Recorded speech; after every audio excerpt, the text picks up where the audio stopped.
it will first organize the entire data set by publisher ID, as these are the three fields you have selected, and this is one of the fields. And then if a publisher ID has more than one categories, then they will be arranged in the alphabetical order.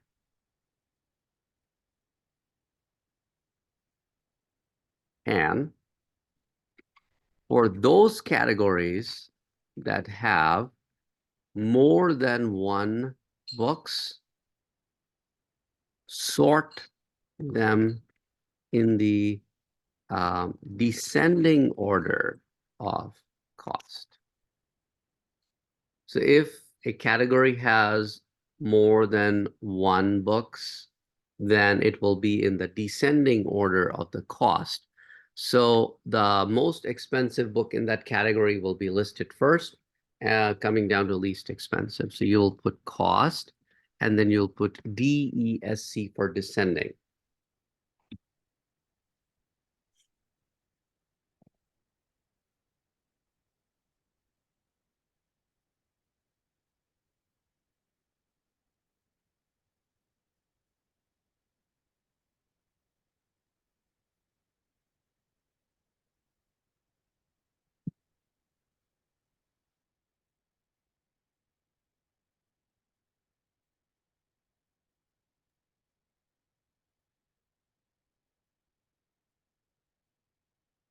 So far, so good, everybody?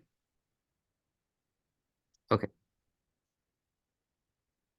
Now let's look at pattern matching. For pattern matching, we use an operator called like, followed by the pattern. And the pattern uses two symbols,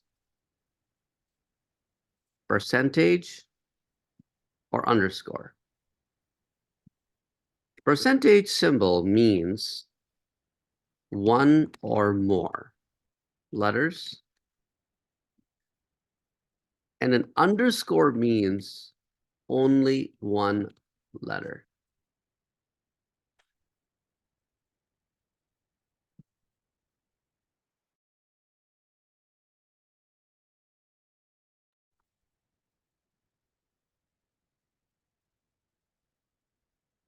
So for example, if I put like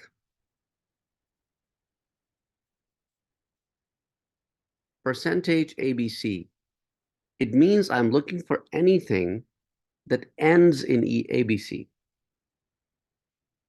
If I put like ABC percentage, that means I'm looking for anything that starts with ABC. And if I put like percentage ABC percentage, it means I'm looking for anything that contains the letters ABC. And for example, I have names such as Tom, Tim. What is common between the two names?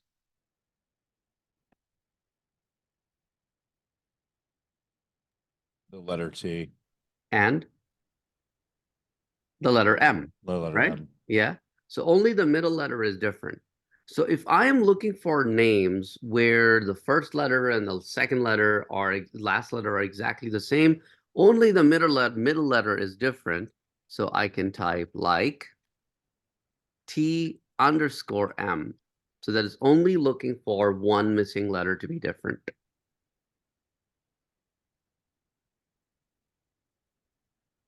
So these are the pattern operators. Now I want to select all the how-to books. So this is where my patterns could come handy, where I can say select star from books where title like how to, and this will bring all the how-to books.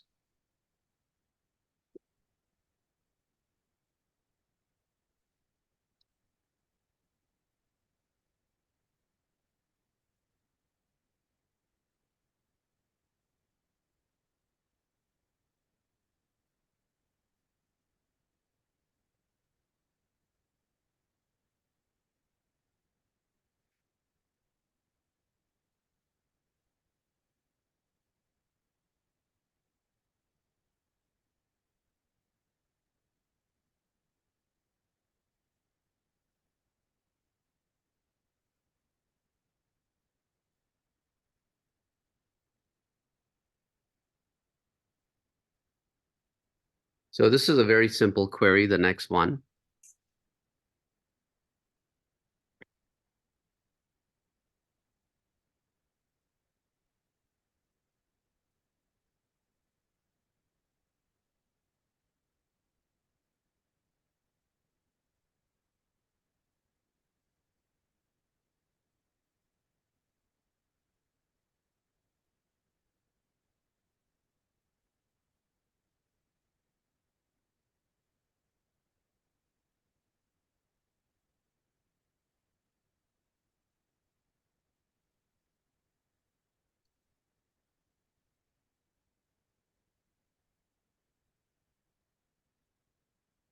Now I want to select title of all books in lowercase. So for that, I can use a built-in function lower.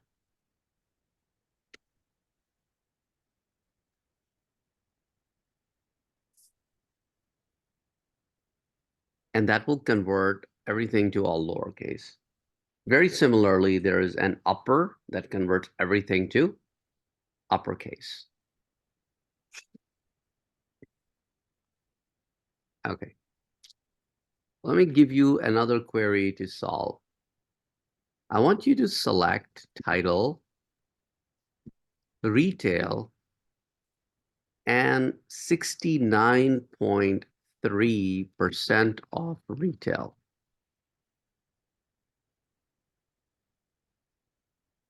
So write this query.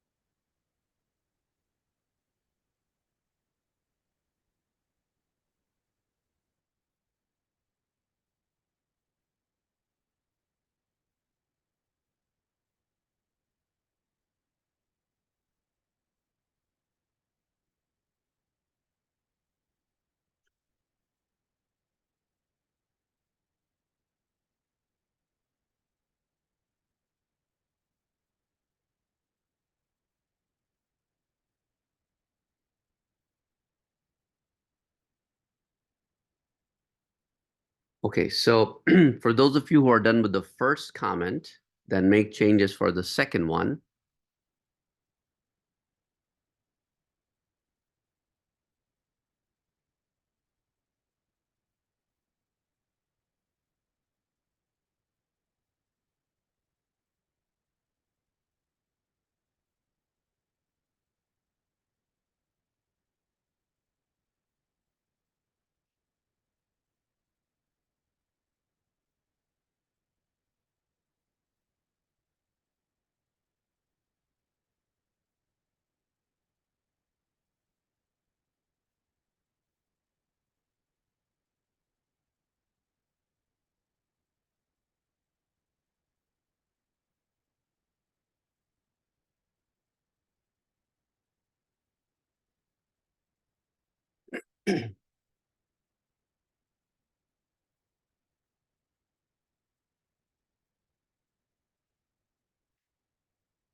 So that was the solution for the very first one. And for the second one, do you guys remember which function we used to round to 2 decimal places?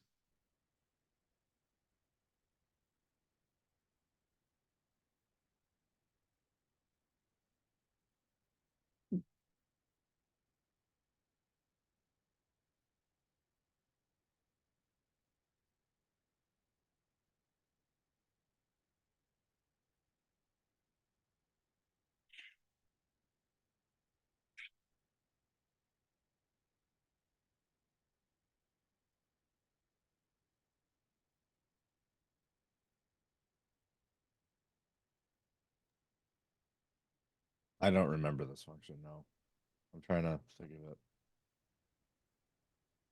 Do you have your notes from last week? I wasn't in class last week. I had an appointment. Oh, okay. That's why I don't remember, I guess.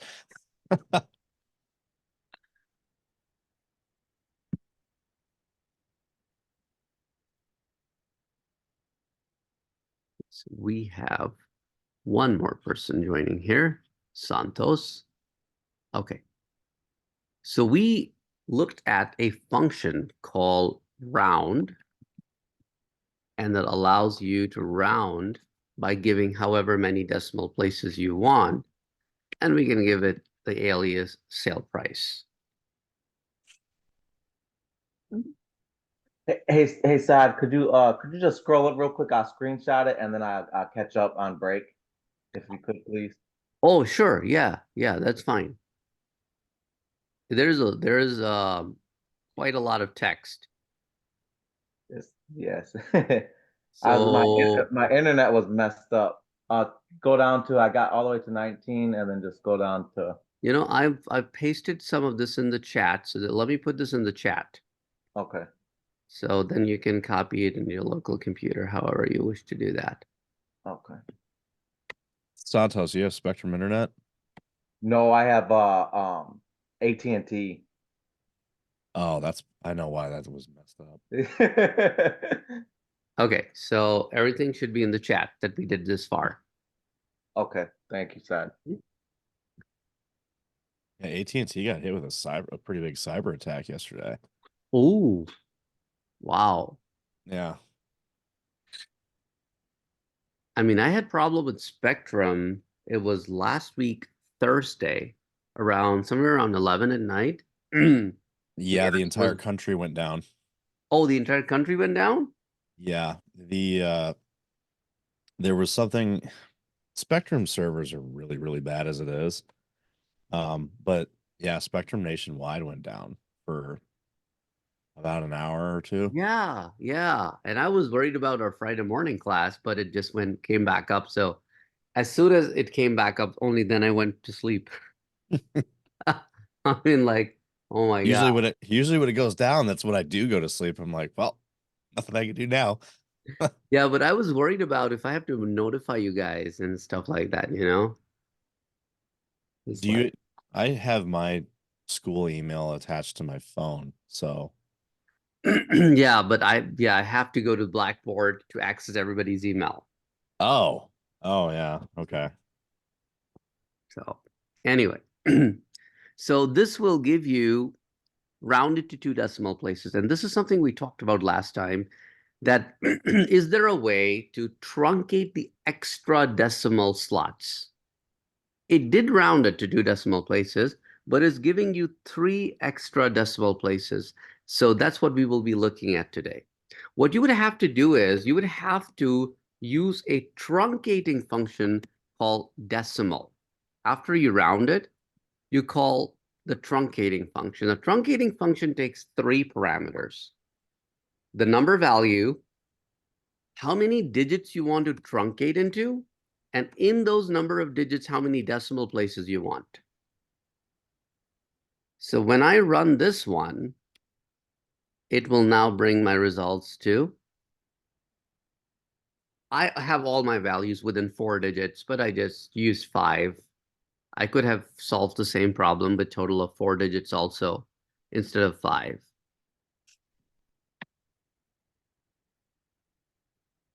So that's how you can truncate after rounding.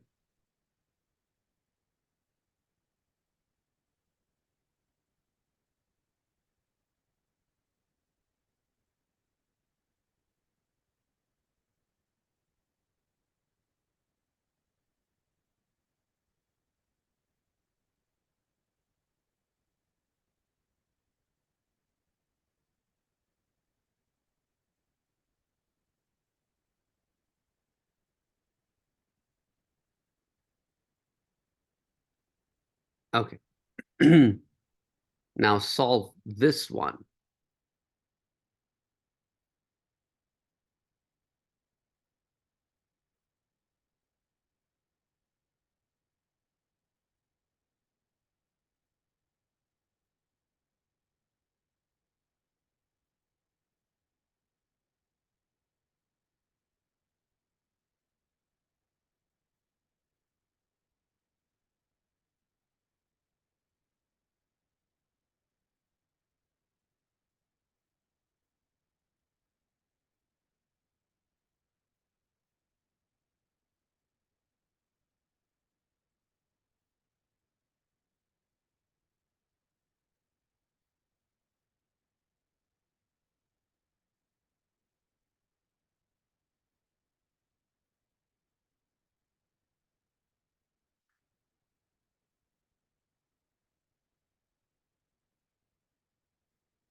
Anybody has solution for this one?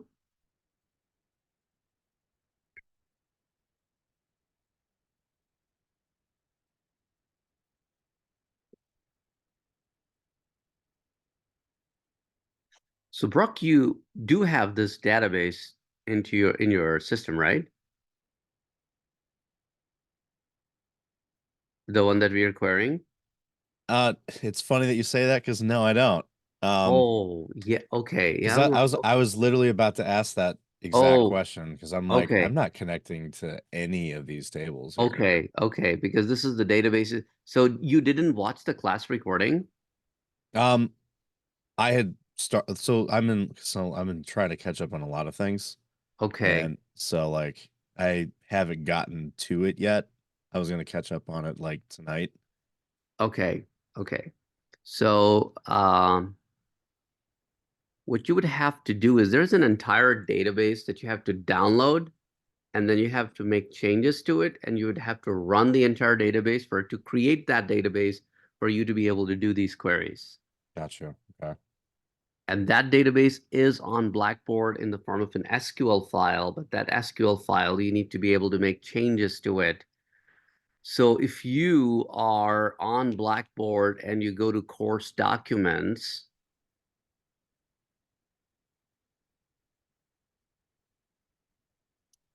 in course documents, there is a folder called SQL scripts and ERD. That's where it is. Because Okay, I had a feeling that it was something that this everybody is had the gotten. whole database. That's the entity relationship diagram of the database that everybody is referring to when they're answering the questions I'm asking. So that's how you know which fields are in which tables. And this is the SQL script that you would have to download. So when you click on this SQL script, this is the one that you will download.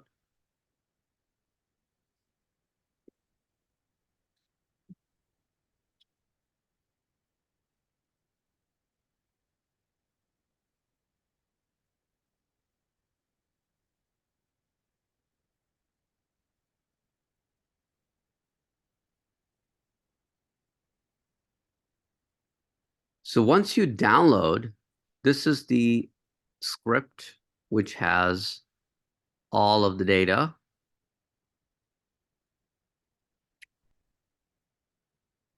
And you would have to open the script within Run SQL script. So you may have to go to File, Open, and then open this in Run SQL script.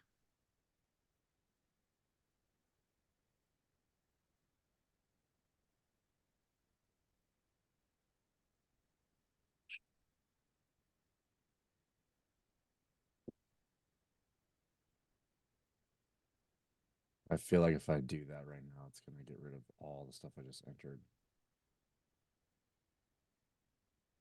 So let me save this real quick.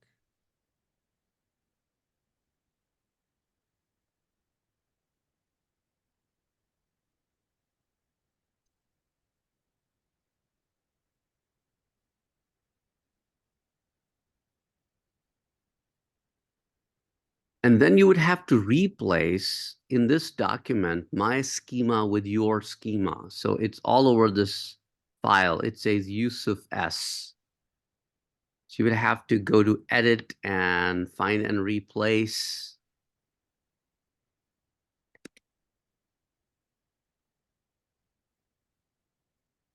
the word Yusuf S with whatever your schema is, ITPA, and the 3 digits. And once all of that happens, then you have to, first of all, run each of the statements from 1 through 8, one by one, just to make sure that if you have any table with these names, it will get deleted. And then you can run the rest of it as in one shot. And then just sit back, and within a few seconds, it'll create everything for you. Hi, Saad. Hi, Angela. Is this something that I'm getting from Blackboard real quick? No. I'm just showing Brock because he was not here last week as to how to Okay, get the just database. all right, thank you. So I'm replacing all of your stuff So all the drop tables are going to be the ones I run Ye- first. Yeah, so after you replace the schema name, then you drop the tables one by one. So all the use of S must be replaced with ITPA, whatever your 3 digits are. And then you run each one of them one by one. And when you're done running each one of them individually, the remaining script can run together. Okay.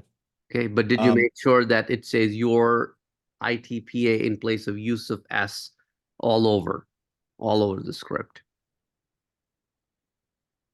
That's what I'm currently doing. Okay, so if you just don't do it manually, just do it through the edit menu, find replace, and replace all.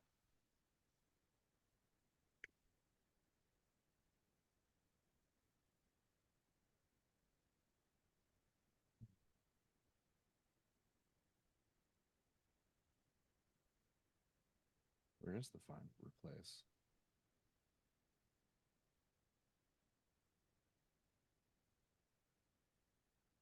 You said find replace is an edit, right? Yeah, yeah. Are you in run SQL script, right? Yep. Okay.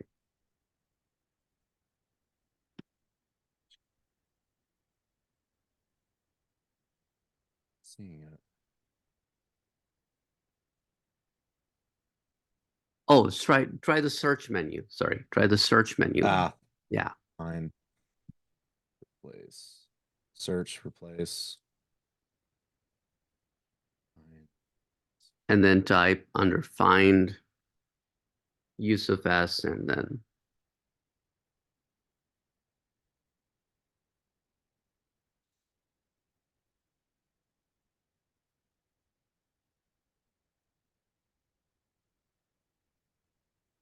Replace all.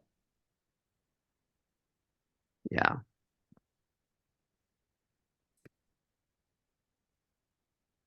All right, there we go.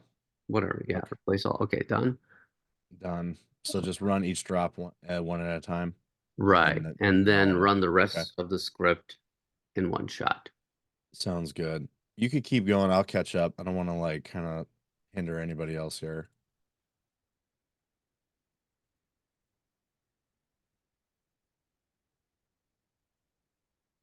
Okay.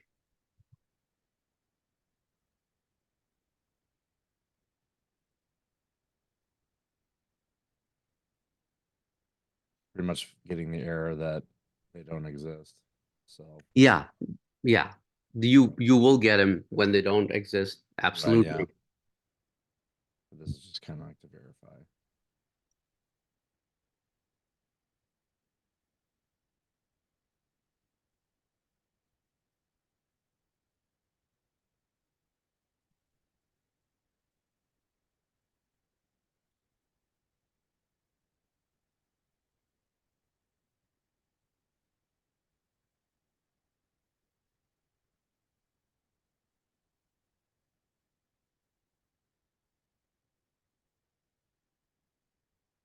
Okay, I am good.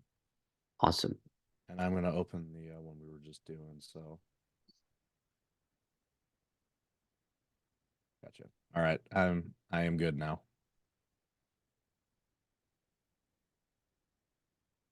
So we were on the most recent one where you were talking about rounding, or I'm sorry. Yeah, just 1 minute. Yeah, I mean, yeah, let me hold on a second.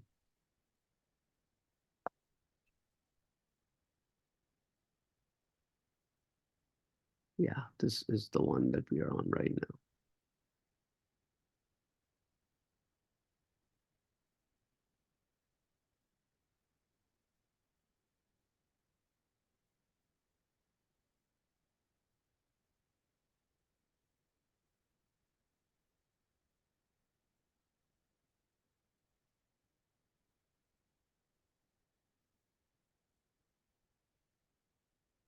Yeah, I had a feeling we were working with a database that I didn't have. So I was like looking on Blackboard trying to find it. I didn't know it was in that folder though. I'm used to having like all the stuff being in units.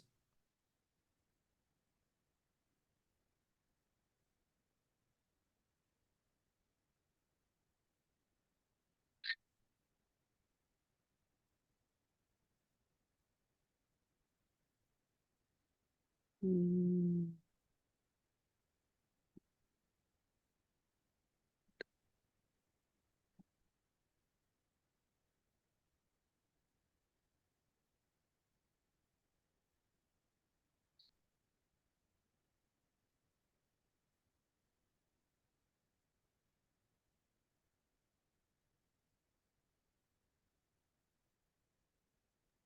Saad, I'm caught up.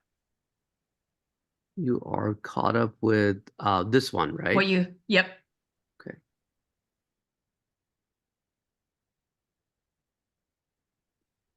I am trying to save this to the local computer. It is telling me it is saving it someplace.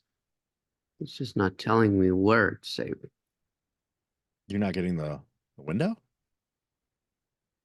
I am getting it's telling me it is saving in a folder, but somehow I can't. Let me try this one. Maybe this will work. Okay. Here we go. Okay, for anybody who joined late, this is everything that we did this far in the chat. I just put the SQL file.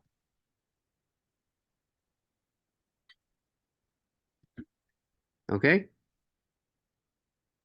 Thank you. problem.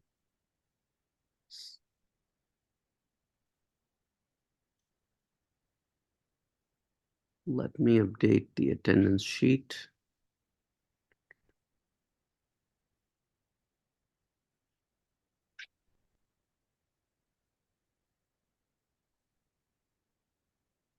So the only person we are missing is Carter.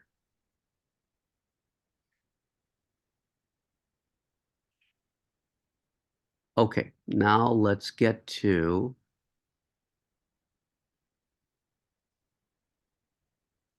where we were. Okay, so this is the query I wanted everybody to do.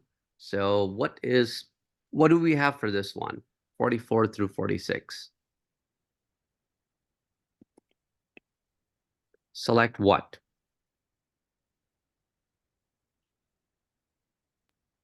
All asterisks Mm-hmm.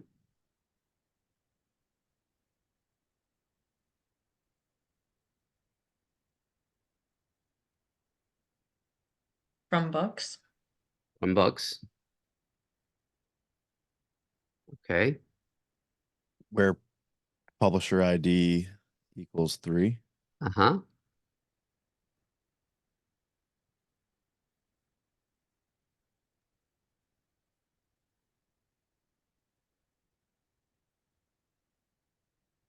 Or category equals computer.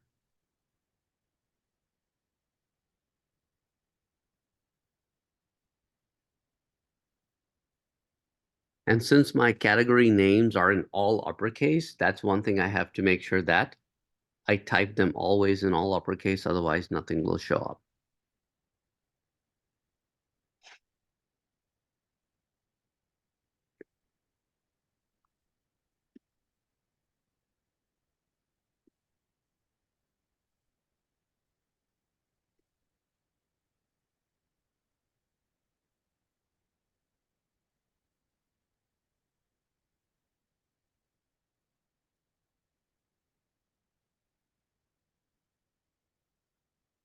Okay.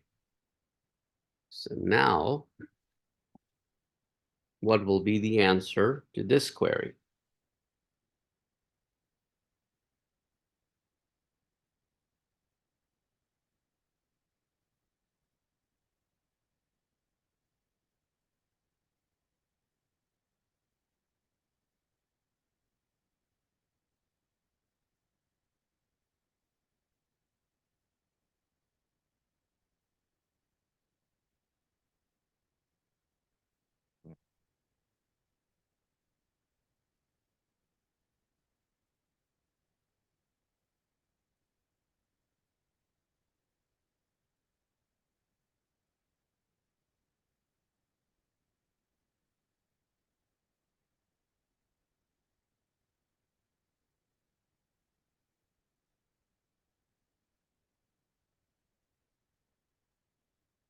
Would it be select last name, first name, preferred?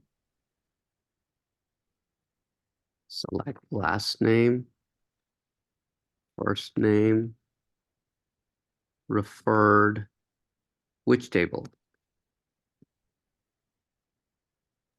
Customers table?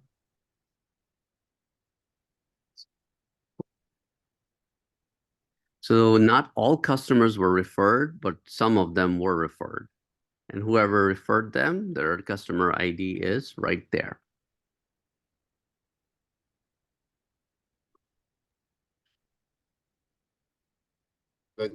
So then you would need a where not null, or yeah, where referred is not null. Where referred is not.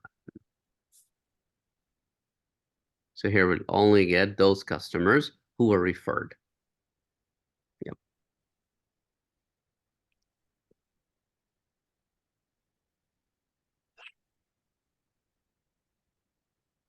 Okay. Now, display Florida and California customers, last name, first name, city, state.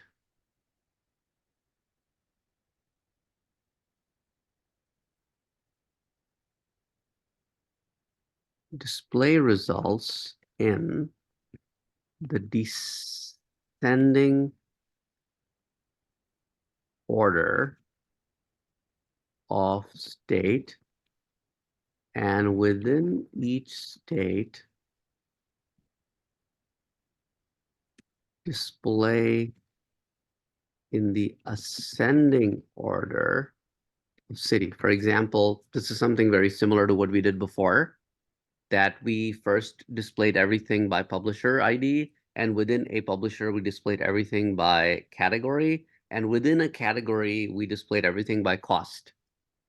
So what I would like you to do in this one is to display only the Florida and California residents. And I want to see their last names, first name, their city and state. The entire data set should be displayed in the descending order of states. And if there are more than one customers in a state, display them in the ascending order of their cities. And for this problem, provide two solutions, so two separate queries. Two different ways to solve the same problem.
Anybody got it?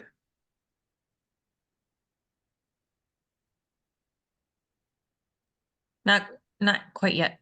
Not quite yet. Okay.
Hmm.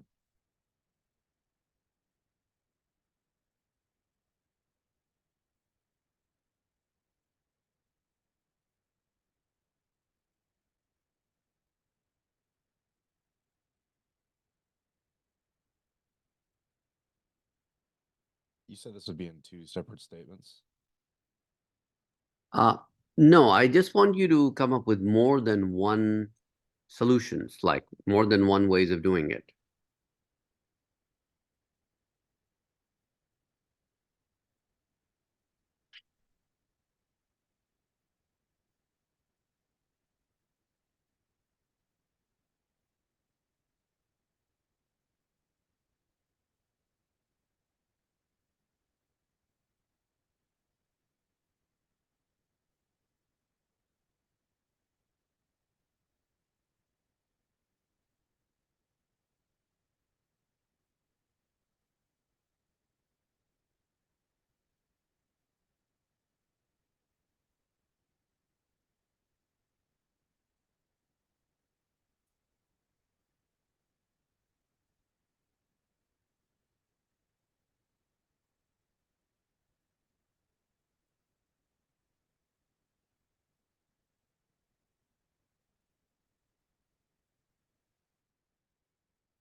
So who has it solved at least in one ways? I have one way solved. I have one myself. Okay, so let's see what you have for the solution number one, for example. You select all these fields from customers and what else? Where state and open parentheses dash for Florida, comma, California, ordered by state descent for desk, comma, city. Awesome. Angela, is this how you solved it? Or your solution is different?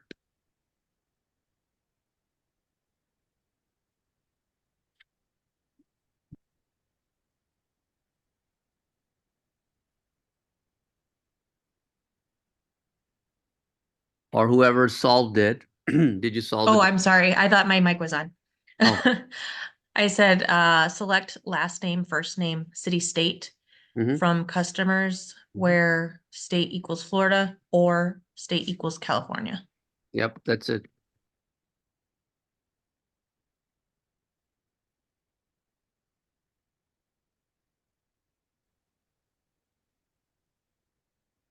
Okay.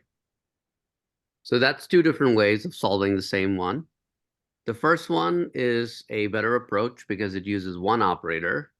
The second one uses three operators, equals to, or, and another equals to. The second one is an older approach. The first one is a newer approach. They both work fine, displays the same output.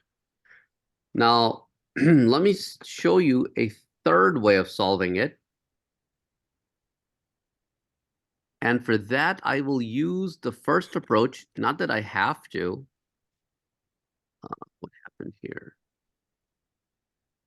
Is it color coding it differently all of a sudden?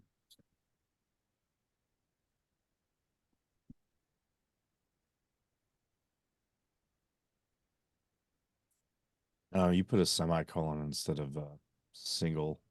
Oh, that's why. Thank you.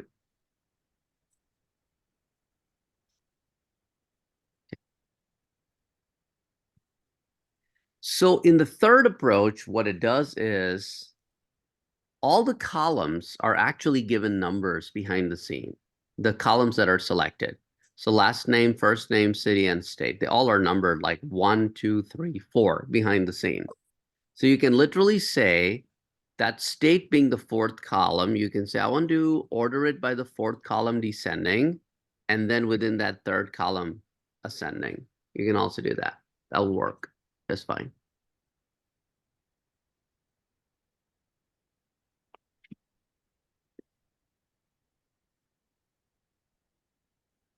Again, that solution is very specific to DB2. It may or may not work in other database vendors.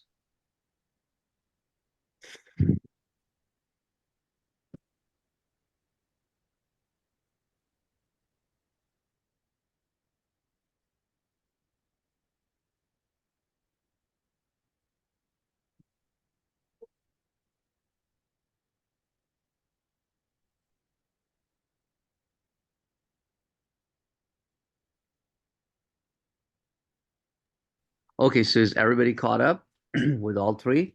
I'm currently writing the third one right now. Say that again, Brock. I'm still writing the third one. Oh, okay. Can you use the column name in the like select last name, first name, city, and state in the beginning part? Or is it just specifically by the order by? Say that again. So instead of like typing out last name, first name, city, state, could we just put like the column name in there? These could are we just column. put- These are column Or, names. yeah, could we just put the number in there? Oh no, because these numbers are actually based on this sequence, Oh, not so in the actual table. No. okay, so if we switch Yeah, those amount around, then like 4 and a 3 would like change. So yeah, for like last exactly. name, okay. Exactly. So if you change the order of this one, then 4 and 3 will be different context. Yes, correct.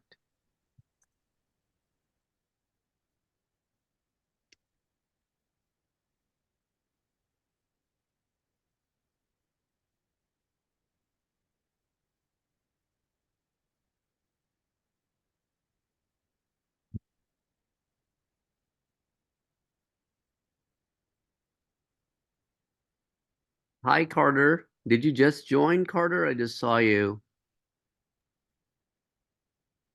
Or you joined a little while There you ago. go. I've been in for a little bit. Okay. Okay. Yeah, I overslept a little bit. So yeah. Oops.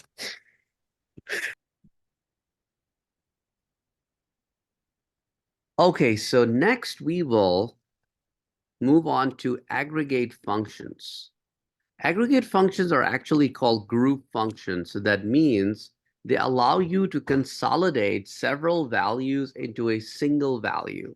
For example, if I would like to sum all the cost, I will use an aggregate function sum to do that. So this would take up all the values of cost within the table and will give me one value. Similarly, I have other aggregate functions, like if I want to average all the costs, if I want to check which cost is the highest, which cost is the lowest, these are some of the aggregate functions. So we also have another aggregate function called count, which allows us to count the number of values in the table. So for example, if I want to know how many customers are in the customers table, then I can run a select count on customers. And they'll tell me that there are 20 customers, so total customers. So it can tell me that there are a total of 20 customers.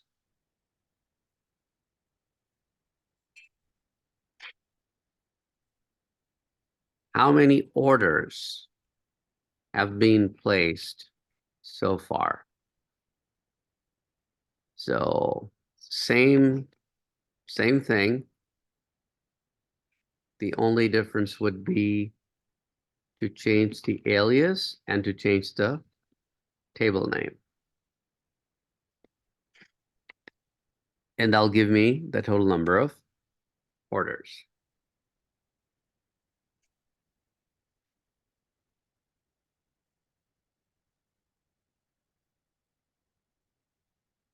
Then somebody would be like, okay, how about if I feed an order ID? Oh, sorry, is it order number? I think it's order number. Yeah, it's order number, yeah. So it gives me the same output. So what's the point of using an asterisk versus using an actual field name? The main difference is when you use an asterisk, it starts going record by record. If a record has even a single value, it is counted as a record. But when you go by field, if a field is nullable, a single null value it encounters, it just ignores that whole row, stating that it doesn't have any values. So when you state a column, it makes sure that wherever that column has a value, it will only count those. A good indicator of that would be the ship date, because not every order has a ship date. So if I want to see total orders without ship date, or let me do with first, with ship date, right? So select count ship date from orders with ship date from orders YS. So there are a total of 15 orders that have a ship date to them.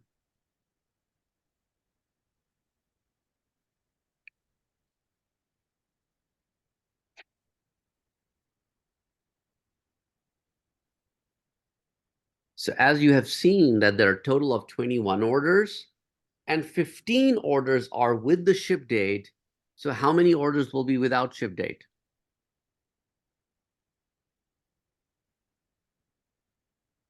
6. 6, right? Out of 20. Yeah, okay, cool. Okay, so total orders without ship date. So select count of all the orders minus the count of the ship date orders, orders without ship date from orders YS. And their total of six such orders.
Is everybody caught up here?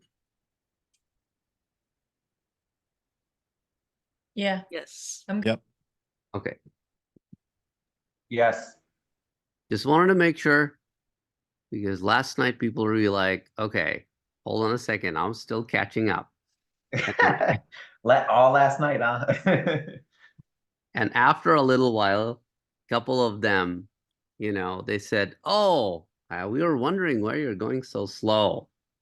And I didn't catch to that. Like three of them said that. So I literally took it that, yes, I'm going slower. Then one of them said, no, they're joking. Slow down.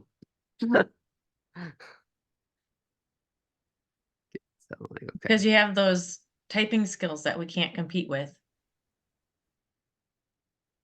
Nah, come on. You guys are being so nice.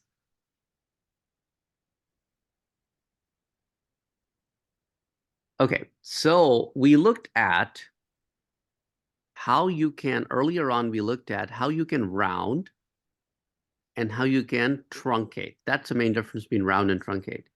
You do not need to round if the value is already rounded. You will only use truncate.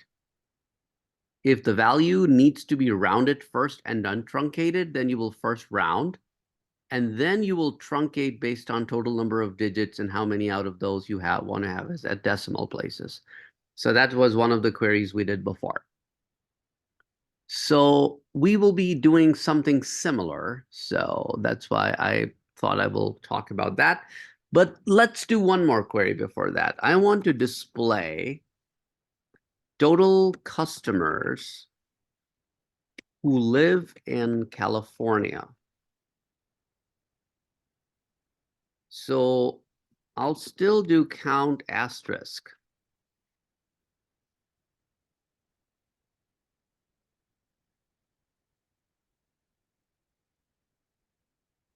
From customers. And how will I only concentrate on the Californian customers?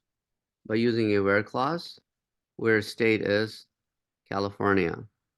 So this will give me only the total count of the California customers.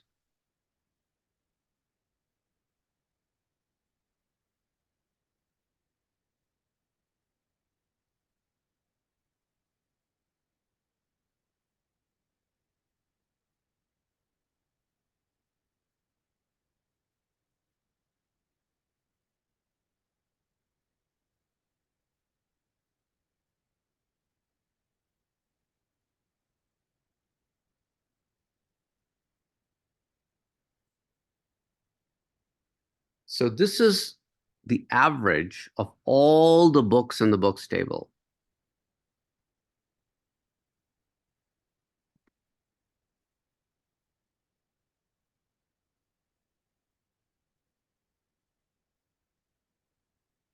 Do I need to round it to 2 decimal places, or is the value already rounded to 2 decimal places? You would need to round it. But isn't it already rounded to 2 decimal places?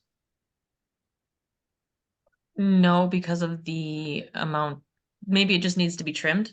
Yes, that's it, because it already is rounded to 2 decimal places. There isn't anything after 2 decimal places.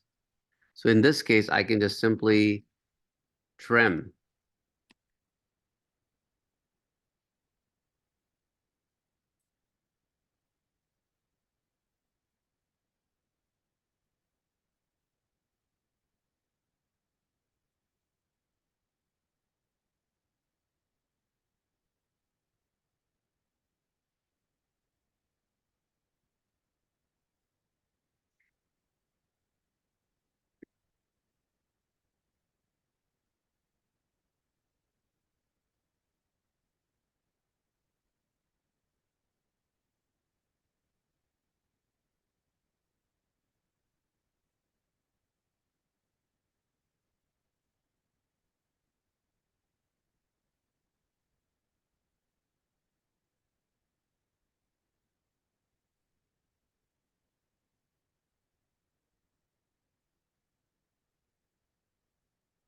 So max is the most or the highest value within that column. If there are duplicate higher values, then I'll just pick them only once.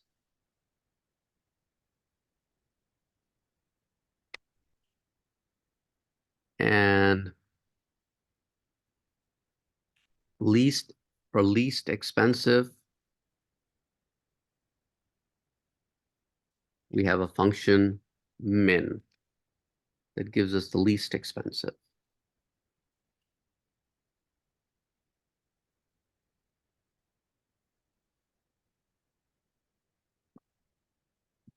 Display the most and the least expensive book by retail.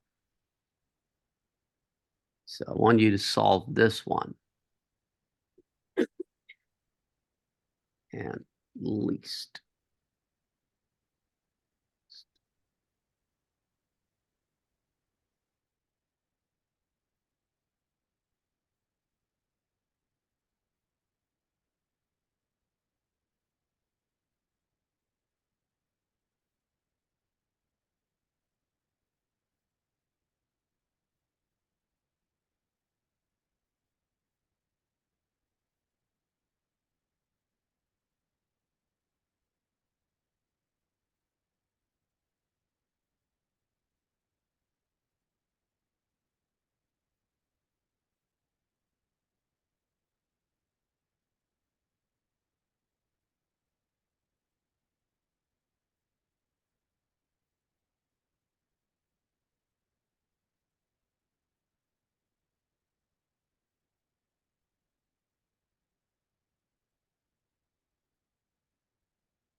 Okay, so what do we have for this one? Select.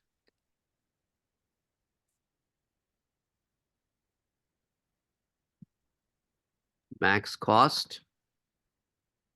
Most expensive, comma, min cost.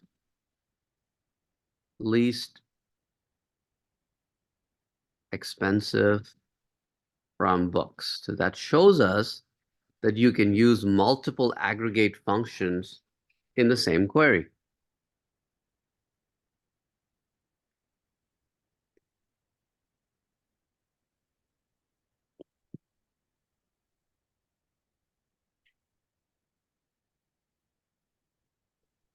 Okay.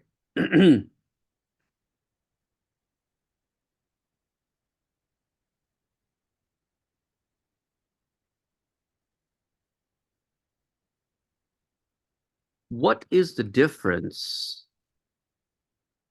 between the most expensive retail and the most expensive cost?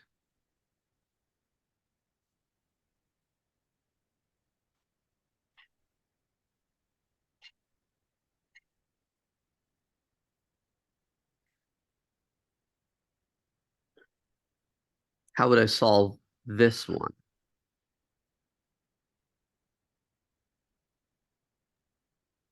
Select max cost minus Max. min cost. No, it's the difference between most expensive retail and the Oh. most expensive cost.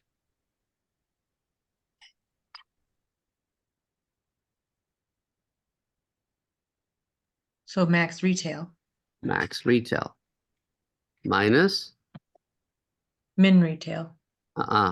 max cost, because it's most expensive cost. The difference between the most Oh, expensive retail and the most expensive cost.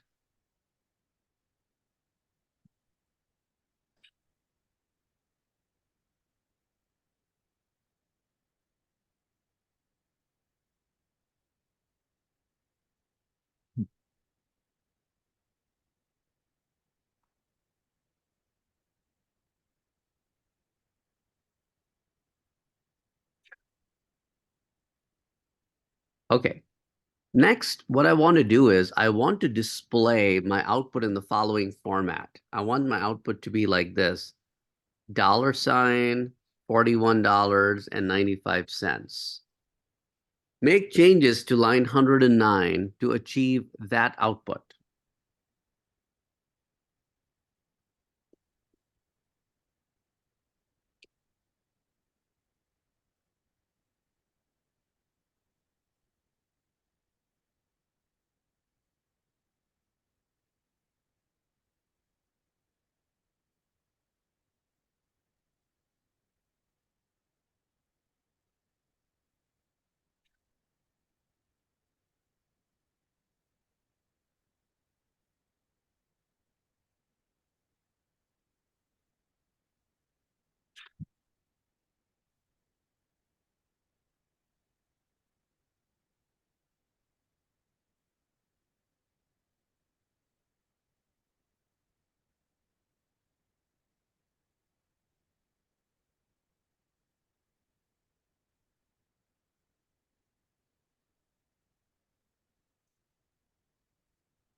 Got it?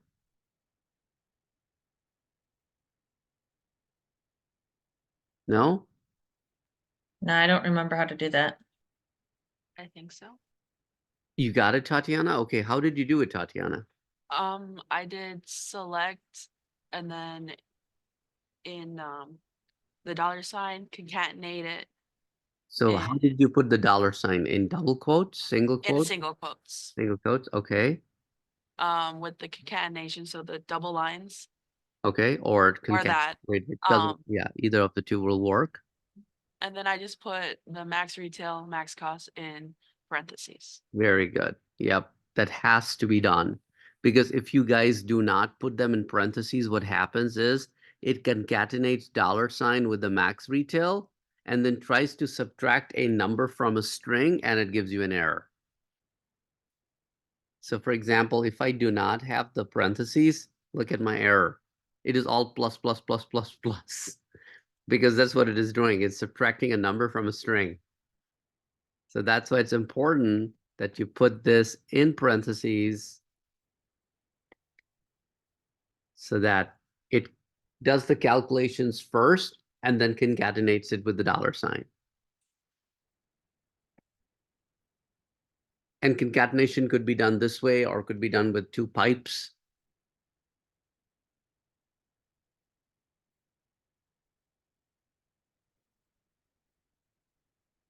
Display total of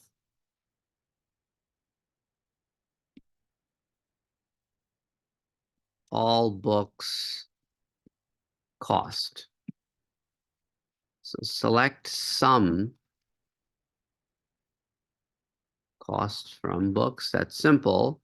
And I can concatenate without any parentheses because there's no calculation involved. It will calculate the sum and will concatenate with the $sign. I can just give it an alias.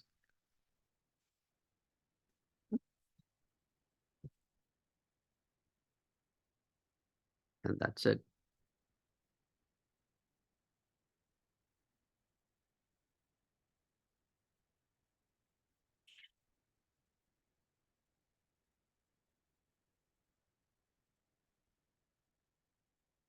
Okay, display total number of books, average book cost, total book costs,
And because of concatenation, you can see that the average cost and total cost are left aligned and the total books is right aligned because the total cost and average cost have become character types, where total books is still a number type.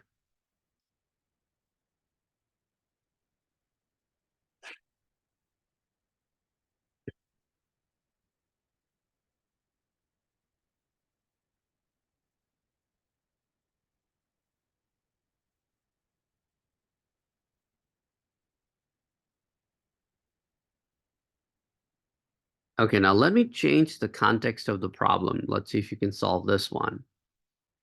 Display total investment and total revenue from books. Okay.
So this is what that will be. The total of investment will be whatever amount you spend to buy the books and the amount of money that you will get from selling all of them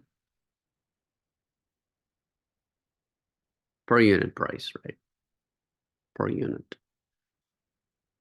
unit cost, per unit revenue.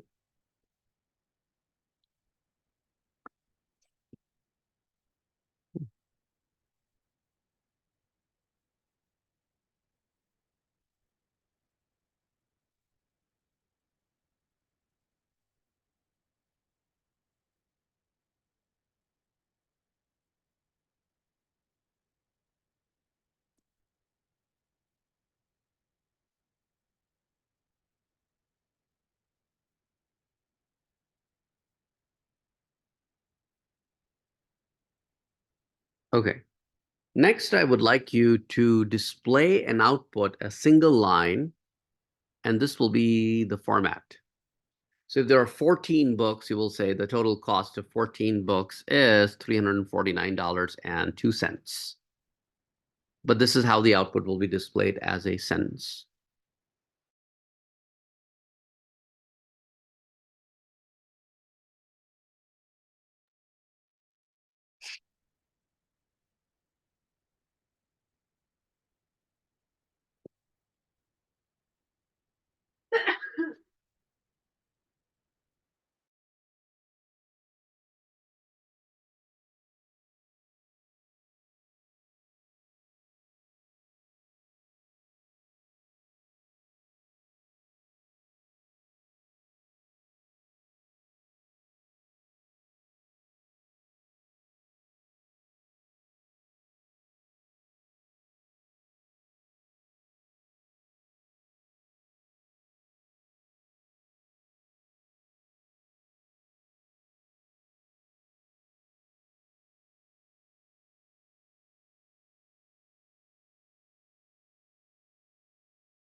Got it?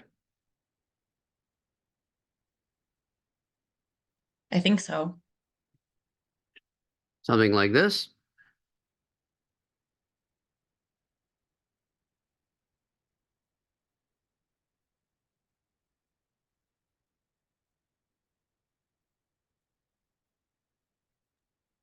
Almost. Almost. Okay.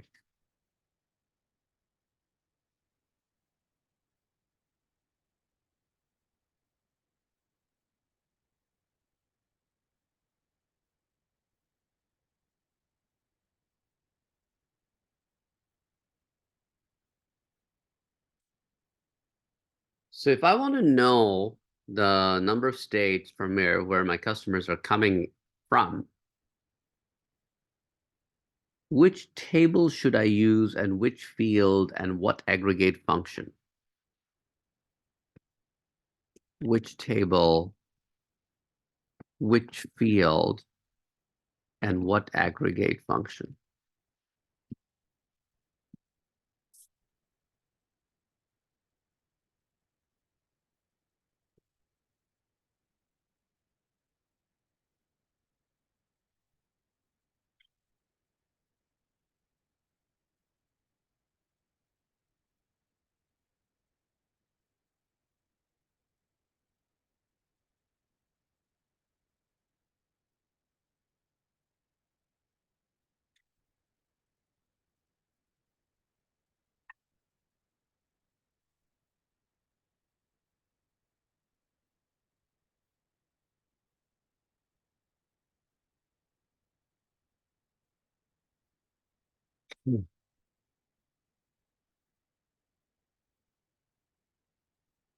Yes, guys, which table, which field, and which aggregate function will I use to solve this problem?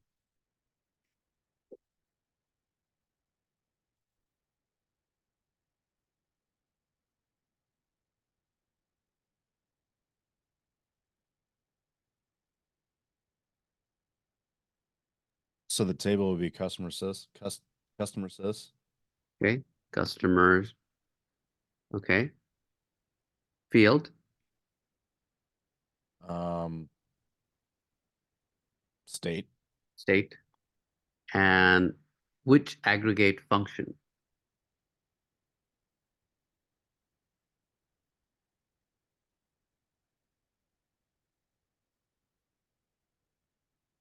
So we're trying to find how many states my customers live. Count. Count. Okay. So if I type something like this,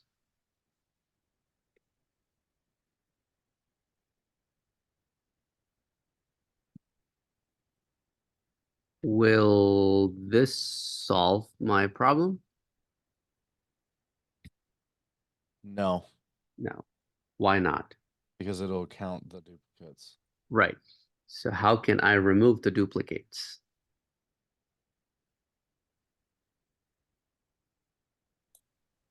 Distinct. Distinct, right? Yeah.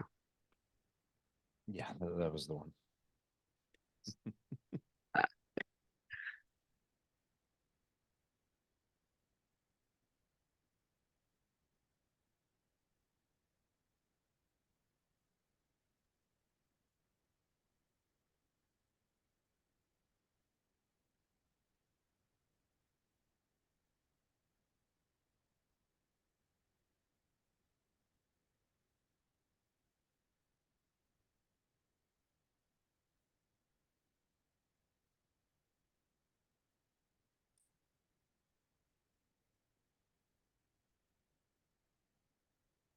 Okay. So last week we looked at calculating profit. So how were we calculating profit last week? So we were Retail calculating minus the cost. exactly. So if I want the total profit, what will I do? I'll take the total of the retail and I'll subtract that from the total of the cost, and that will be my profit.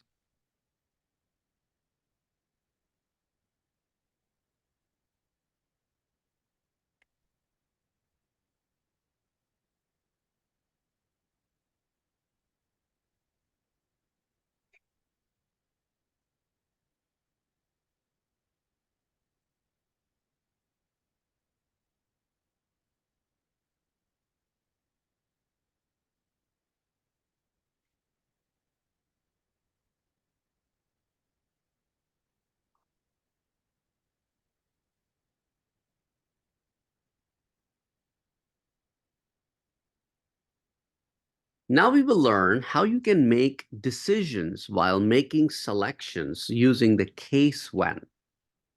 This is a special thing that is available to you in DB2. So for example, what I want to do is I want to display certain words with certain pricing. For example, when I'm selecting, I would like to select the title and the retail for all the books. That's no big deal. You can just simply type select title, comma, retail from books. No big deal. But this is what I want to do on top of everything. For books with the retail less than 30, display that cheap. For books with retail greater than equals to 30 and less than 50, display average.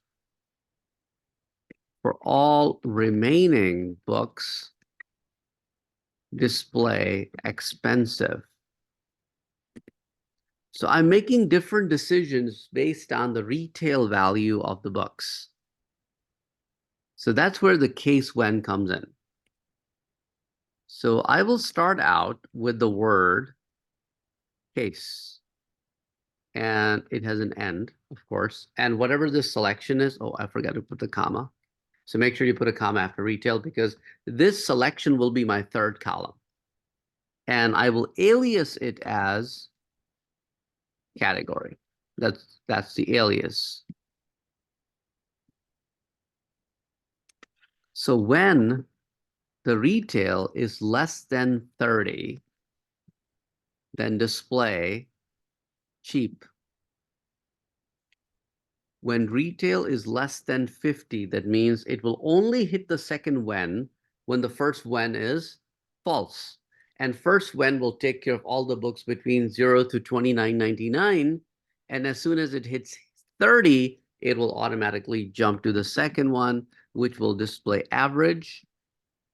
And else means anything that is not true according to the conditions above, it will be expensive. What did I do different here? Oh, my bad. I should have used single quotes because these are not aliases. These are values. Yeah, that should do it. Sometimes I wish that SQL had IntelliSense.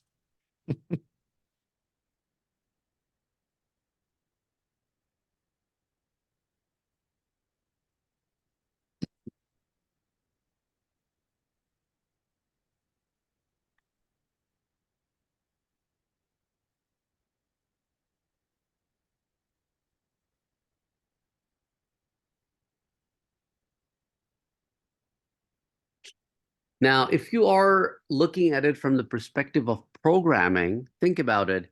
If you write an SQL statement like this, it will help you from, it will save you from having to write a local if condition. Right? Are you just saying like kind of tagging on what I was saying about IntelliSense? Yeah, I know what you're saying. But I'm saying in general, I mean, if you are writing and if you have to make a decision after you bring in the value in your program in Java or C#, you can, instead of doing an if condition local to the language, you can write an SQL statement which will bring the data already conditioned. You just simply display it.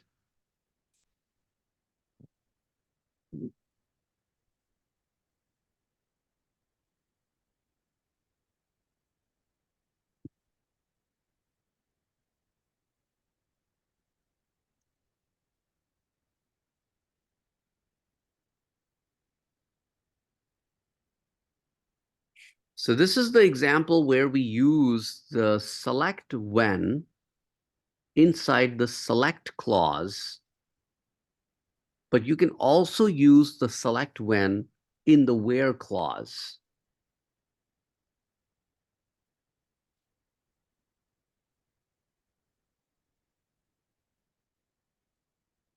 So let's say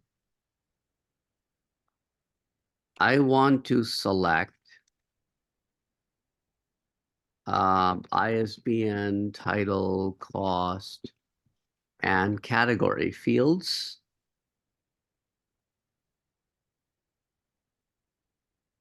However, select computer category books, or however, in computer category, select books that cost over 28.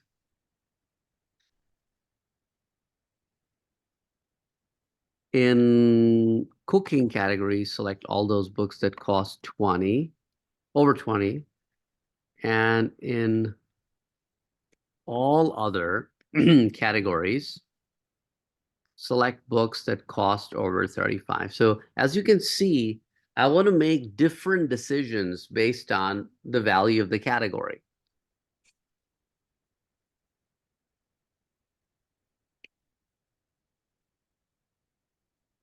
Did everybody understand the problem I want to solve here?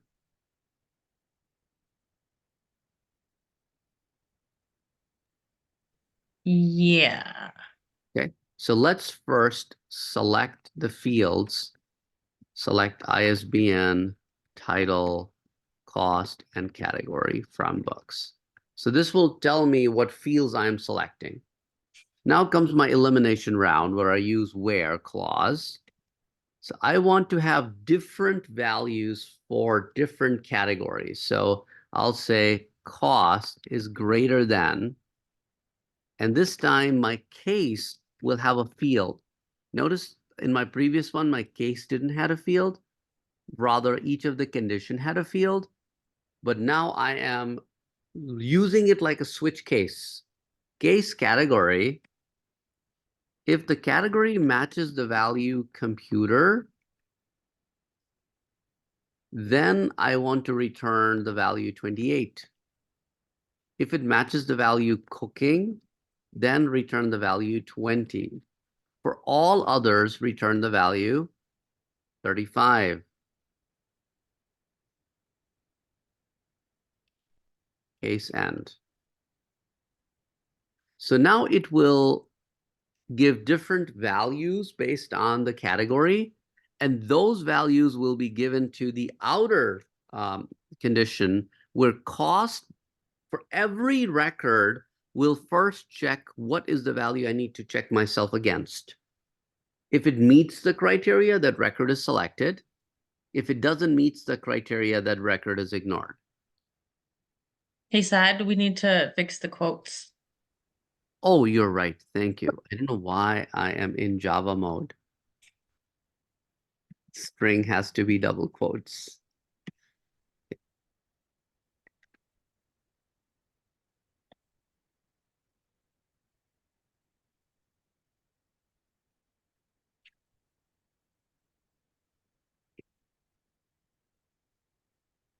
Santos would be like, see, now you know how I feel after learning RPG. We come to SQL.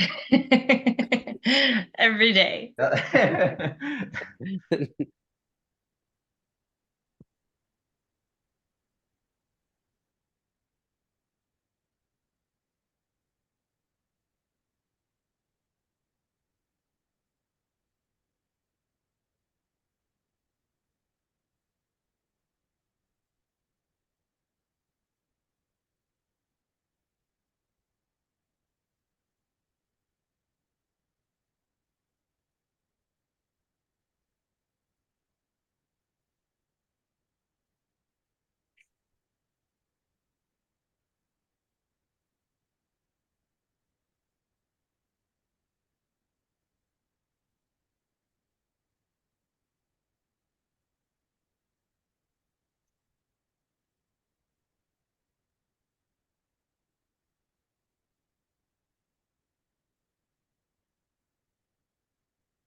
Okay, this is something we already did. How can I display total books? Count. Count, right? Count star from books. However, this is the challenge, which I'm coming next to. Okay. I want to display total books in each category.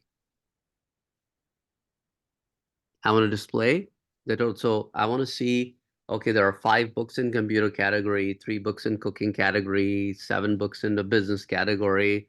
So if I type something like this, do you think this would work?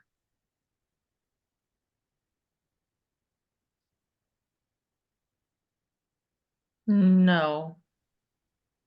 It will not work. And why will it not work? The reason is because count is an aggregate function and it is coming up with one unique value. And category is for every record. You cannot match something that is one value for the whole table with something that is individual record until and unless you use a group by clause. And that's where the group by clause comes in. You're now instructing SQL that go ahead and change category into a group. So multiple occurrences of computer will be one group, multiple occurrences of cooking will be one group. So now the count will work on the grouping. So it will tell you the count by the grouping, as opposed to telling you the count by the whole table. So now you can see that there are total of 1 literature book and 2 children book and 1 fitness book and 4 computer book and so on and so forth. So the group by clause allows you to group values so that it's easier for you to apply aggregate functions on groups.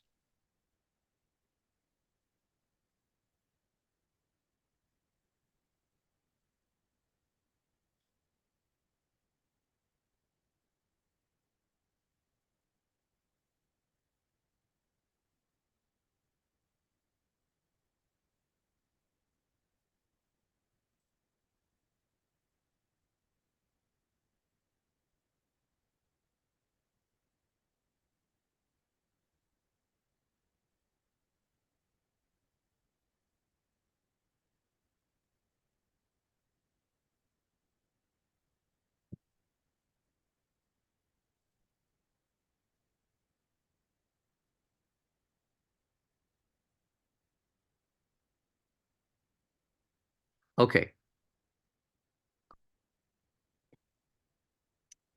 How many orders placed by each customer?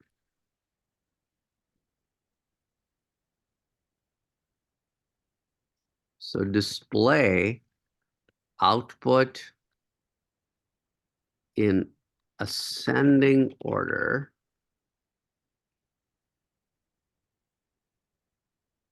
of order count.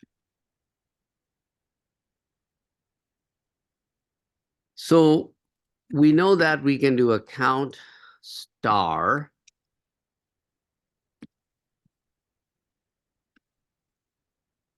we need customer number, but from orders table because that's where the customers have placed orders. And we can group by customer number. That solves the first criteria that will tell me who placed how many orders. Now comes the question, how can I order this by the order count? For that, I can use order by clause, which will always come after group by clause. And I can say, I want to order by count. So it will first display all those orders with 1 count, then all the orders with 2 counts, and so on and so forth.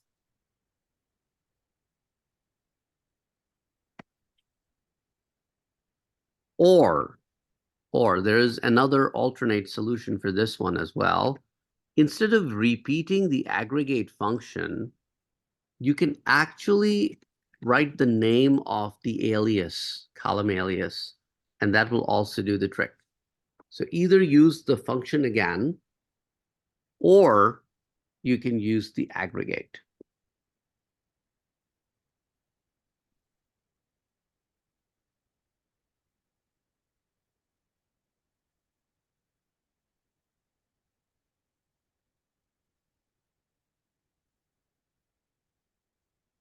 So this will display the number of orders placed by each customer.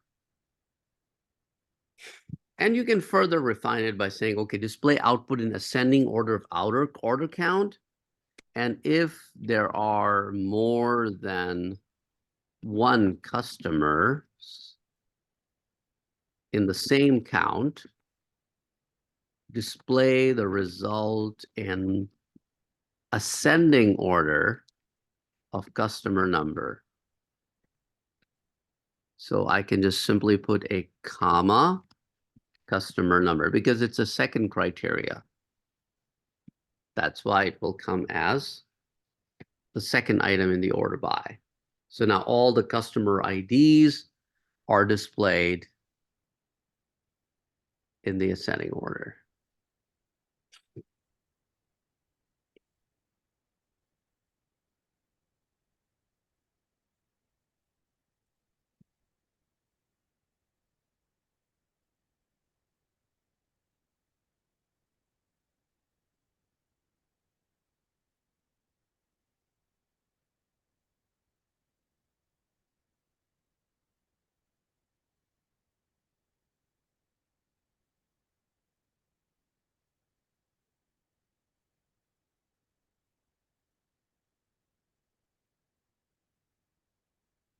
So among all the books, I want to see which book is the oldest published book.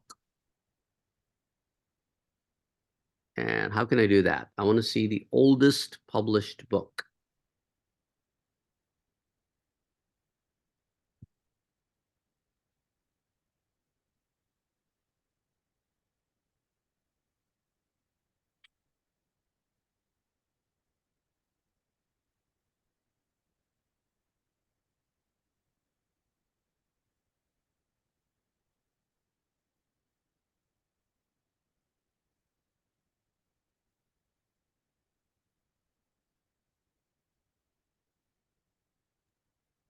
So we Select select pub max, date. Say that again, please. select max update. Oldest.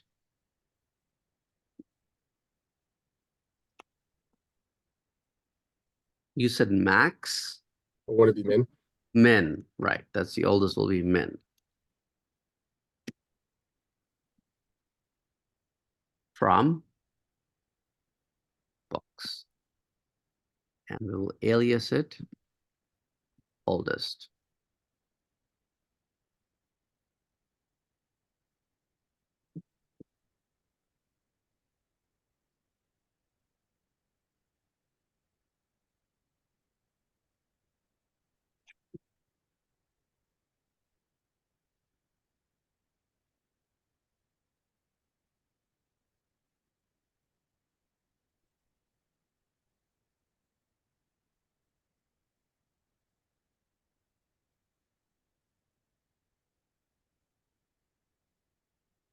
Is everybody caught up?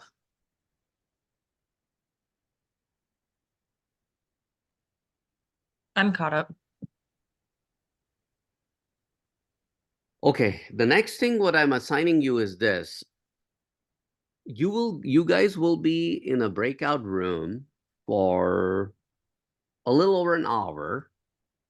And this will be a combination of your break and a lab exercise that I will be dropping in the chat. Just give me 1 minute. You guys can time within your group however you want to do it. You want to take your break first and then work on it, or however you want to do this. Let me.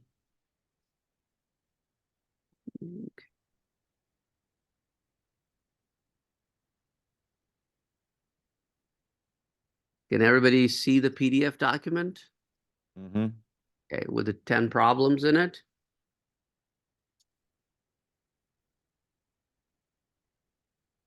Okay, so you will be solving these. And if you're done earlier than, the allotted time, you maybe start working on your homework if you haven't done so.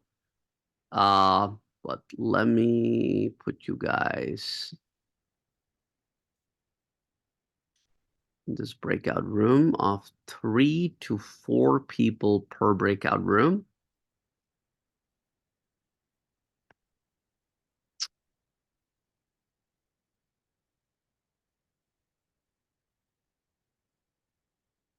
Set aside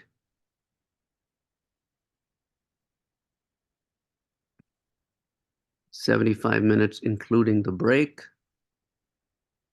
And here you guys go.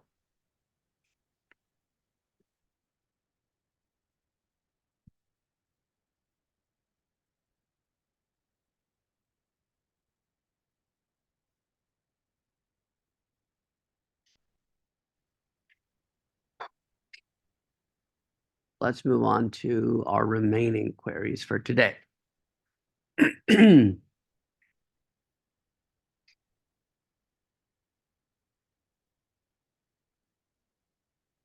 So we'll do this in steps. I want to display average profit for all books by category. I want to display the average profit for all books by category. How can I do this?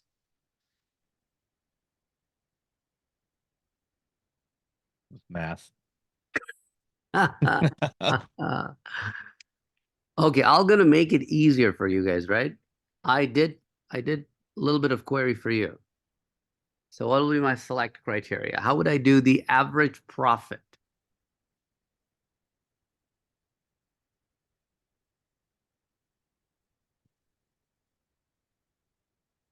You would do the average, do you, Oh, sorry. the average cost,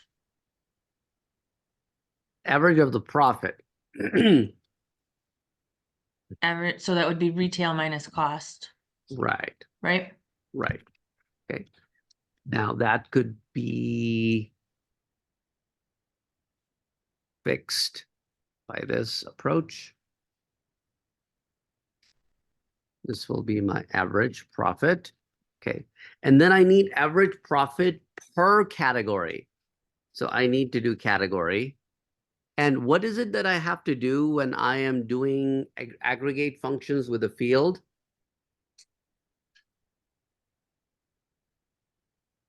What clause do I have to include in my select command when I'm doing aggregate functions with single fields? When? No, no, no, no. Oh wait, let me scroll back up to my aggregate real quick. Group by, right? Group by. Whenever you have an aggregate with a single field, you have to have a group by on the field. So that's exactly what we will do here is we'll have a group by on category. So this will give us average profit for each category.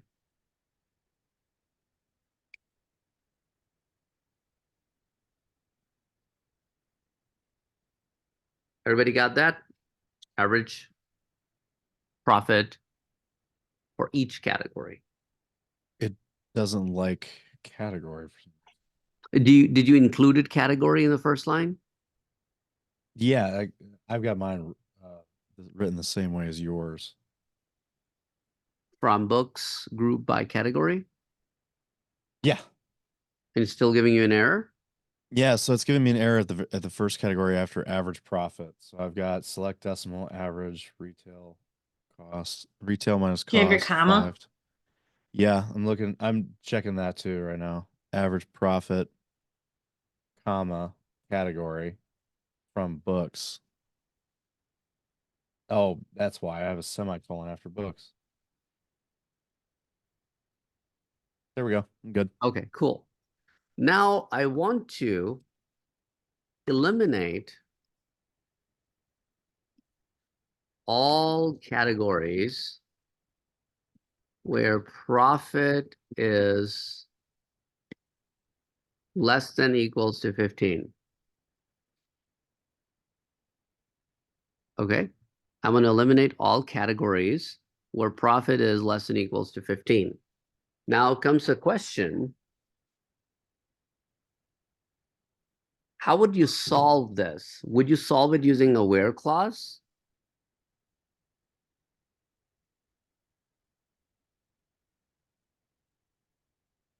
I think you could. No, you can't. No. You can't. The reason is because if you look at the placement of the clauses, where clause is always placed before group by. And we have to eliminate after grouping because grouping would group people by categorization. And then we will start eliminating it. So that's why we would have to use a different clause called having. Having is exactly like a where clause, except for the fact having eliminates after grouping. So this is where we will say that we would like to eliminate all those records where average is less than equals to 15 by saying only include those groups where average profit exceeds 15. So it will first group everybody and will eliminate all those groups where it doesn't meet the criteria. So these are all the remaining categories where average profit is over 15. So remember that having comes into play if you are eliminating after grouping. Where comes into play when you're eliminating before grouping.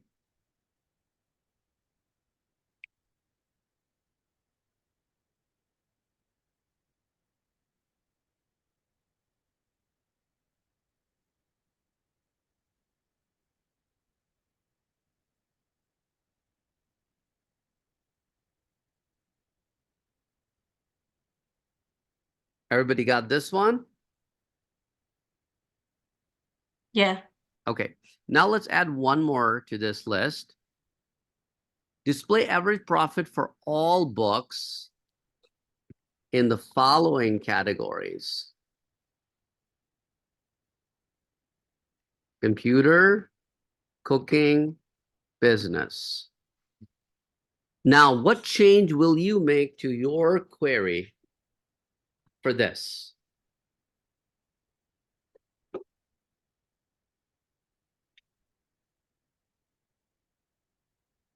Comes down to the same question. When I say Put I a where want clause in only there, the right? following, say it again? You put a where clause from books Exactly. where. Exactly. After the from, I have a where clause because I want to categorize items to fall only for certain categories before grouping. So I will start writing here where category in, and then I'll list these three categories.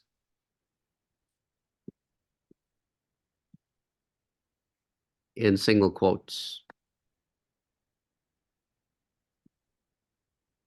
So it will first make sure that only these three category records are selected, and only then these three categories will be grouped, and then it will check to see, okay, which one of the categories between these three categories have an average profit of over 15, then it will only select those and eliminate the rest. Okay, so business and computer are the only two categories where the average profit exceeds 15. So cooking gets eliminated after grouping.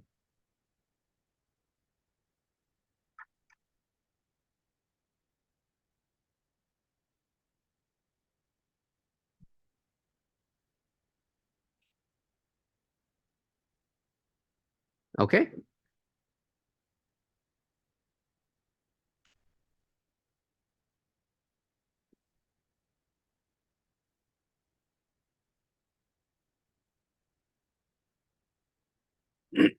Okay, now let me give you the next task.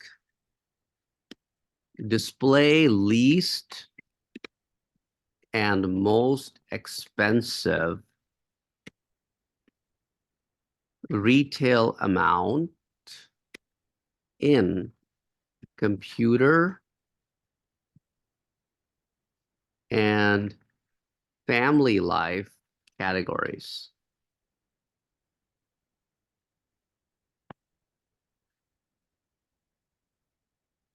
If the most expensive book in a category is less than 40,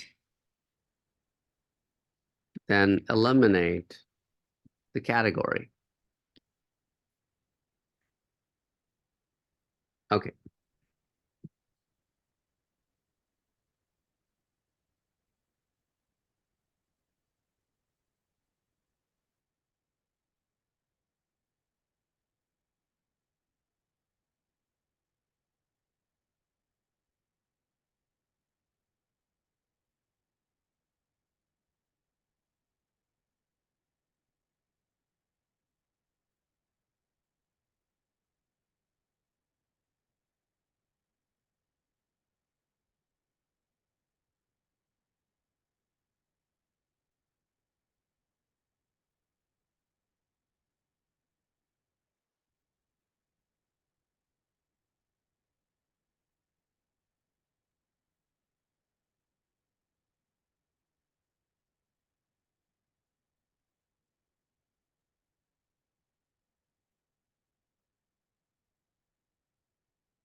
Okay, anybody done? No, okay.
So tell me, what will I write in my select?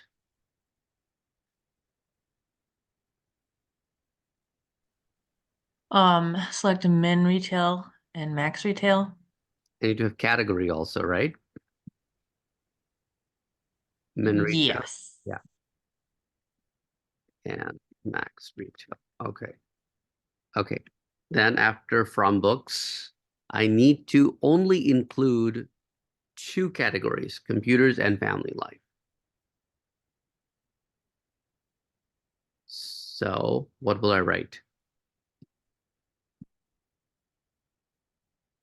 Your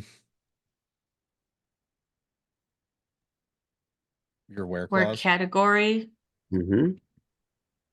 in computer, comma, family life. Right.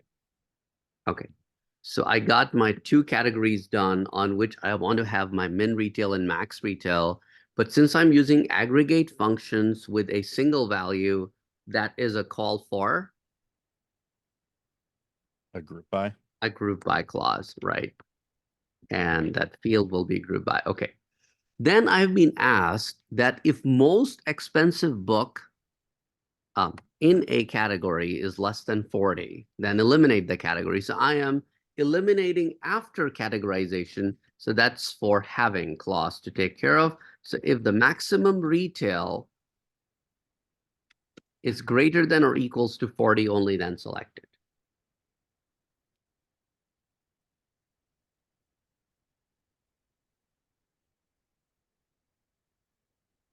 Okay. So if you have to eliminate after grouping, that's having. Eliminating before grouping is where.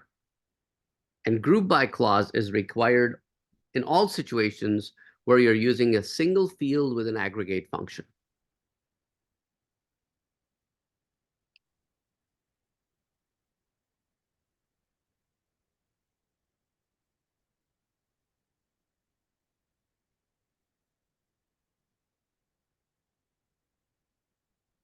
Oh, wait, hang on.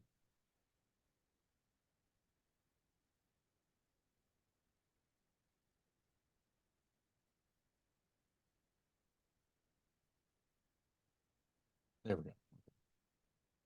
Everybody got this? Yep. Mine wasn't showing anything, and I forgot to put max after max retail. Okay. That's an Yeah, I'm alias. good. Yeah. Okay. Now I want to display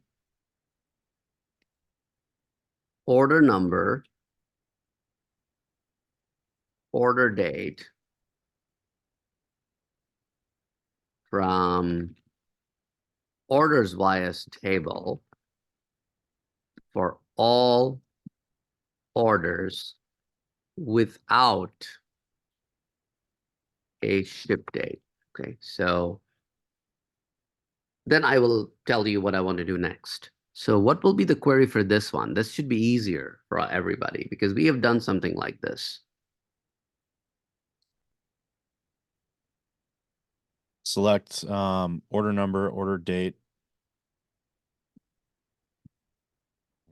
I'm typing as I'm doing this. Okay, and Order dates. Orders. Yeah, I'm trying to type as fast as I can. Select order number, order date from order sys. Where order date is not null. I'm Not sorry. No, wait. For all orders is null. now, what are orders? We are looking for orders without a Ship date is null. Yeah. right. So ship date is no. Okay. So these are all the orders with ship date null.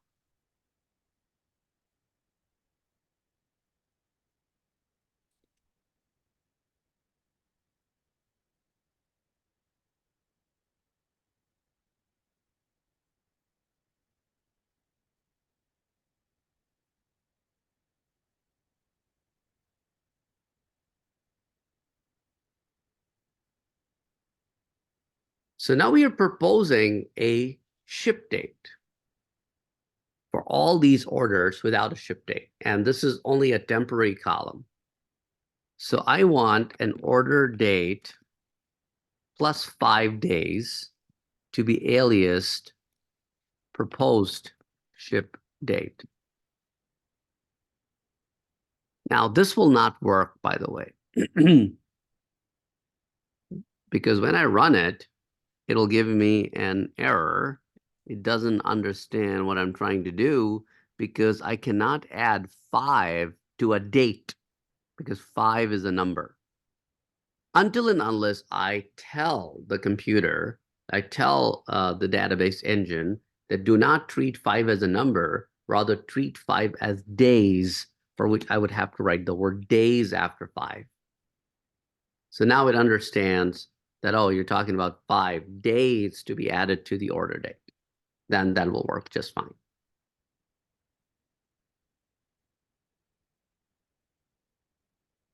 So how do we know then, like, because in one of the other examples that you did, it was days with the parentheses around it. That was a function. Okay, That was a got it. days function. To convert the date into days before you can do subtraction.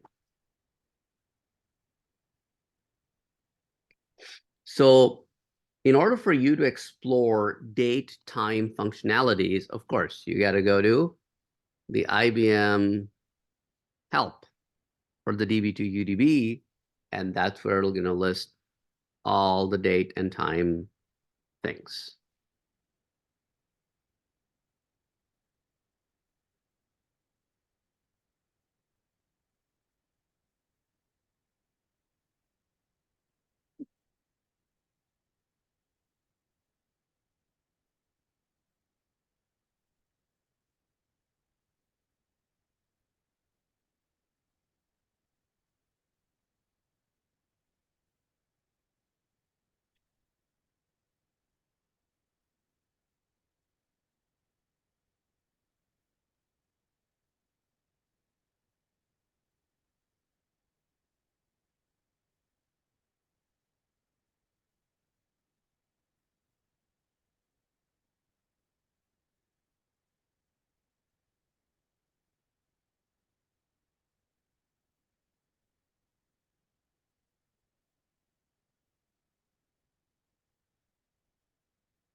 So I'm sharing with you guys an article about dates and times functions. It's interesting. The article is called Fun with Dates and Times. You saying that because dates and times is not fun with that? Um,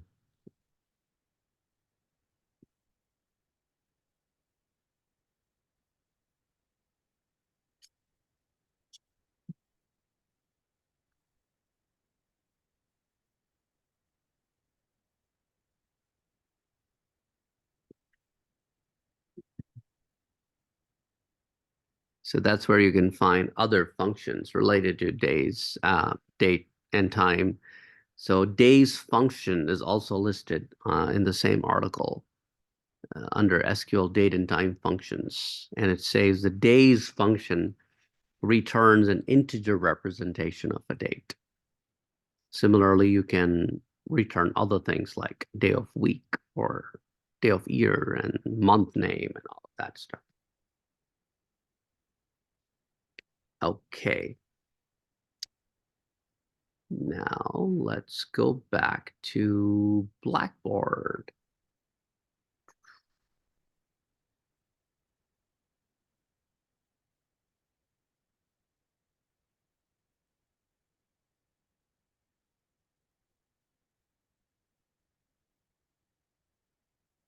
See, one person is missing, right? Taylor is not here. Anybody else? And Carter is also not here. I'm like, all of a sudden, we have less people than we started with.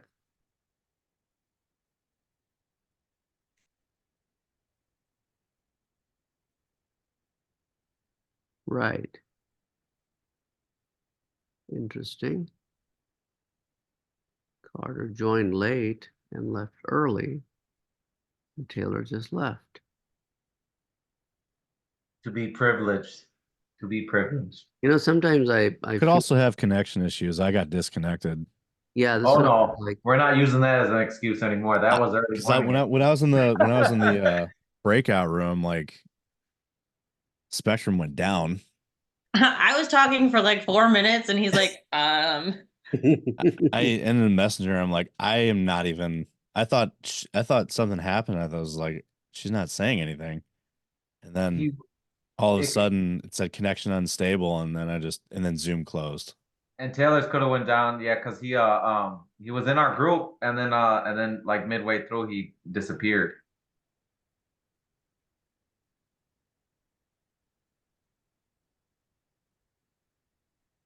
could be a connection issue.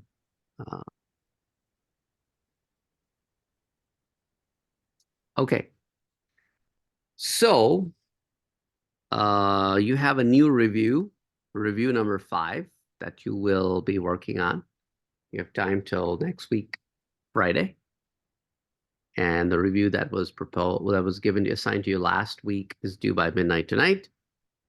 And then as far as your assignments are concerned, you have the assignment from last week that will still be your assignment for this week because we did not get to complete all the queries that were required to complete this week's assignment. So that's why you can now continue and complete the remaining assignment. So you have time till next week, Friday, to complete the remaining assignment. And I already told you guys how I want the output to be, exactly like the output is in the book, where for every problem, you will create a table with 4 rows where you have problem and SQL and the results. And then exactly like it's in chapter 6, all the problems. You'll have 15 of those tables where each table will have it the way it's shown in chapter 6. And I'm not giving any new assignment because the next assignment is based on the next chapters that we'll be looking at. We're still not done with chapter 6, by the way. We still have a few more things to discuss in chapter 6 before we transition to our next chapter in line. So you have new quiz, you have existing assignment. So next time we will meet back in class will be March 1st. So we will be wrapping up with chapter 6 and hopefully transitioning into chapter 8. And also we'll be looking at some of the topics that we skipped in chapter 7 because we did not complete chapter 6 yet. So we'll be looking at that too. And chapter 8 will be with us for a couple weeks before the mid-March, before your midterm. We want to complete as far as chapter 8. That's the plan. Any questions? Nope. Okay, no, thank Never. you. cool. Nope. Then take care, guys. Have a good weekend, and I'll see you guys next week. Have next your week. weekend. Have a good weekend. Bye. Great. Great, Saad. I still have a